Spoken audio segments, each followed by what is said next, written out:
Muito bem, né? Sempre na terça-feira a gente fala de cidadania aqui no Espaço Capixaba. Nós começamos com o espaço sindical e continuamos com assuntos que têm a ver com a questão da cidadania, como, por exemplo, direitos do consumidor. Está aqui o professor Alexandre Guimarães, advogado de direito do consumidor. Tudo bem, professor? Boa tarde. Tudo bem, boa tarde. E vem falar sobre o seguinte: o que fazer quando, antes de assinar um contrato, ou melhor até, o que fazer quando você percebe que foi lesado depois mesmo de assinar um contrato? Eu transfiro essa pergunta ao senhor, doutor. Inicialmente, eu gostaria de ponderar que os contratos na área de defesa do consumidor eles devem ser interpretados favoravelmente ao interesse do consumidor. E mais, de uma maneira geral, os contratos não são escritos, não são rigorosamente assinados. Muitos contratos são feitos por telefone, pela internet, em que o consumidor adere a uma relação contratual por um clique de mouse, de botão, né? Bom, mas aí o consumidor chega numa loja física e precisa de assinar um contrato, ou aderir a um daqueles contratos presentes na internet. O que ele deve fazer? Primeiro, ele deve ter o cuidado de imprimir esse contrato e ler, se possível, as cláusulas contratuais.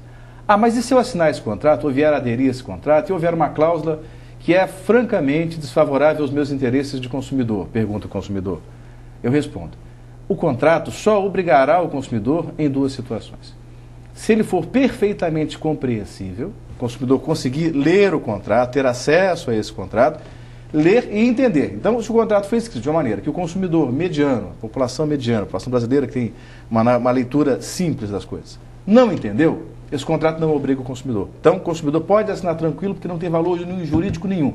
O que vai valer desse contrato? Bom, se o senhor comprou se a senhora comprou um bem qualquer, o senhor deverá receber o bem e pagar o preço avançado. Se o preço é abusivo, esse preço será discutido em juízo. As demais cláusulas contratuais que são abusivas não têm nenhum valor.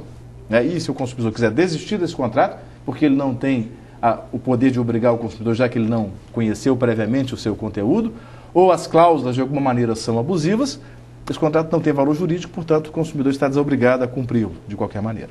Quer dizer, aquela história de que assinei e vou ter que pagar, nem sempre, não, né? Não, isso não existe mais nem no direito civil. No direito do consumidor, isso já é pacífico, né? Aliás, o artigo 51 do Código do Consumidor diz claramente, dentre outras coisas, são nulas de pleno direito as cláusulas consideradas abusivas.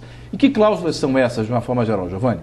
As cláusulas que atenuem, que diminuam a responsabilidade dos fornecedores. Então, se o fornecedor, através de um aspecto contratual, modifica a relação de garantia, modifica prazo de pagamento, confere a ele próprio maiores vantagens contratuais, tira do consumidor algum direito que está previsto no Código, essas cláusulas contratuais são nulas.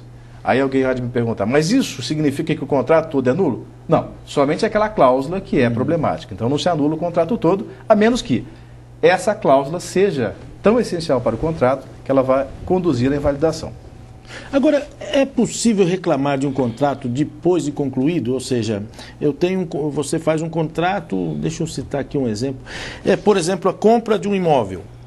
Mesmo após findar todos os pagamentos, se você perceber que foi lesado, é possível reclamar mesmo depois? Seguramente. O Código de Defesa do Consumidor estabelece, salvo engano, o artigo 26, parágrafo 3º, né, por aí, prazo de 5 anos, 27 na verdade, 25 anos para que o consumidor entre em juízo a fim de ressarcir os seus direitos. Então, normalmente os problemas surgirão, Giovanni, depois de assinado o contrato e às vezes até depois de celebrados os efeitos. O consumidor percebe que foi lesado, que ele pagou mais do que deveria, que o produto não oferece aquilo que deveria oferecer, aí ele fala, mas eu fui lesado, eu tenho direito? Tem direito. O que fazer nessa situação? Ele ou procura o Ministério Público, que é um órgão de atuação, que deveria estar atuando fortemente na área de defesa do consumidor, principalmente nessa área contratual. O PROCON estadual hoje do Espírito Santo funciona muito bem, nós temos a doutora Lorena Tamanini, que tem uma atuação exemplar realmente, de maneira a corrigir esses contratos que são claramente abusivos e desfavoráveis ao consumidor.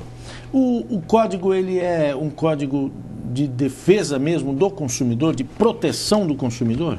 O código ele foi gestado pelo professor Nelson Nery Júnior, pelo ministro Herman Benjamin, dentre outros juristas de grande escola. Eles pensaram, sim, na defesa do consumidor com apoio numa iniciativa do presidente Kennedy, em 1965, se não me falha a memória, nos Estados Unidos, que gerou uma resolução da ONU que obriga todos os países a ela afiliados. Mas o código não protege somente o consumidor, ele protege também o fornecedor na medida em que diz que as relações devem ter equilíbrio entre fornecimento e consumo. Então, se protege também o fornecedor. O fornecedor deve tomar o conhecimento prévio dessas cláusulas contratuais, aliás, eu ensino isso nas universidades que dou aula, e falar, olha, eu não posso fazer isso. Sabendo das limitações que são impostas, e até pode buscar orientação no PROCON, no próprio Ministério Público, ele deve fazer um contrato enxuto, ou seja, eu vou vender tal produto, eu vou fornecer tal serviço pelo preço tal, né, as condições são essas, essas e essas. É um contrato pequeno, um contrato claro, que tem apoio no Código de Defesa do Consumidor. As duas partes estão protegidas. O fornecedor, o empresário, que está ali no dia a dia, no seu direito, e o consumidor. E é claro que existem defesas para o empresário. Nós temos aí consumidores que, lamentavelmente, atuam de maneira predatória, usam mal o código. Mas não é só do consumidor, não. É de defesa da sociedade, de defesa da cidadania e, por conseguinte, também do empresário que está se sacrificando para gerar e movimentar essa economia. Doutor Alexandre, muito obrigado pela entrevista, pelas orientações que o senhor trouxe aos consumidores que estão nos assistindo agora. Eu agradeço a honrosa oportunidade.